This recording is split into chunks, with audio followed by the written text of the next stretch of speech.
दो दोस्त है ना, एक मंदिर में बैठे बैठे गप्पे शप्पे मार रहे होते हैं और गप्पे मारते रह रहे थे। इतने में उधर से एक मुसाफिर भी निकलता है। वो मुसाफिर भी आता है और मुसाफिर भी बोलता है यार मैं भी थक गया हूँ, तुम लोगों के पास बैठता हूँ। वो भी उनके साथ गप्पे मारना चालू कर देता है। आधा घंटा हुआ, घंटा हुआ, 2 घंटा हुआ। इतने में वो मुसाफिर बोलता है यार मेरे को भूख लगी है। अच्छा, मेरे को भूख लगी है। तो वो पहला वाला बोलता है यार मेरे पास 3 रोटी है। कितनी? 3 रोटी है। दूसरा वाला बोलता है मेरे पास 5 रोटी है।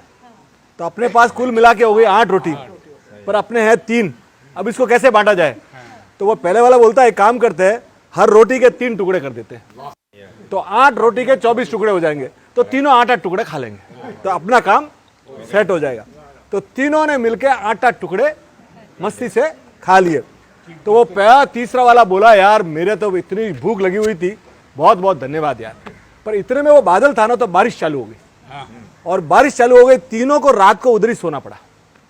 सुबह उठे तो वो जो मुसाफिर था ना, वो बोला यार मेरी आपसे रिक्वेस्ट है, आप लोगों ने मुझे रात को खाना खिलाया, मैं तृप्त हो गया, मैं आपको जाते जाते एक गिफ्ट देना चाहता हूँ। तो उसने प्रेम पूर्वक है ना, तुम लोगों ने मुझे 8 रोटियां खिलाई है, 8 टुकड़े खिलाए, तो मैं 8 सोने की गिन्नी आपको दे रहा हूँ। कितनी? 8।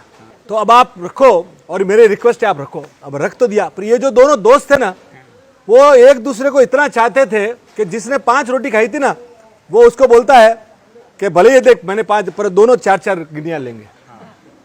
वो जो 3 वाला था ना, वो बोला नहीं मैंने 3 रोटी दी थी तो मैं 3 रखूंगा, तू 5 रख।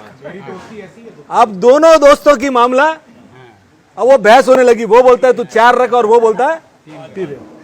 अब उसमें हाल चल नहीं रहा था, तो आधा घंटा हो गया। तो फिर वो बोले कि एक काम करते हैं, अपने मंदिर के पुजारी जी के पास जाते हैं। पुजारी जी के पास गए और पुजारी जी को बोला कि यार हमारा ये मसला है। तो पुजारी जी बोले यार पहले देखे मैंने जो एक दूसरे को ज्यादा देने पे तुले हुए हैं, जनरली खींचता है, और ये आदमी तो बोला नहीं। अब पुजारी के भी मन में ये कि जो 3 और 5 वाला आंकड़ा है ना, वो सही है, पर बोला मुझे रात को सोचने दो, मैं सोच के आपको सुबह बताता हूँ। तो रात को वो सोया।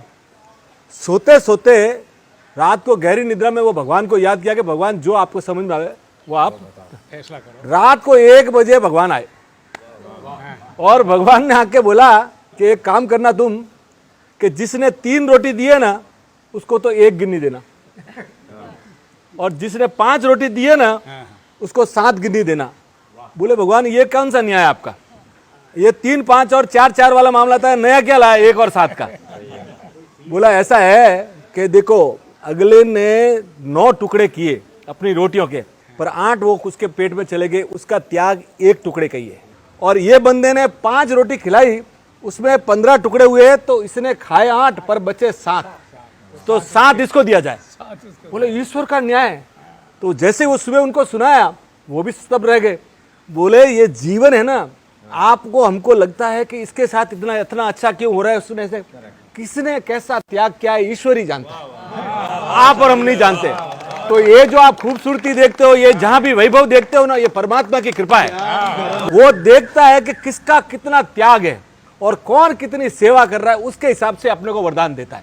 तो ईश्वर के जो निर्णय पे है ना, आप विश्वास कीजिए, ईश्वर ही आपका सबसे बड़ा इलाज है। अंकुर नमक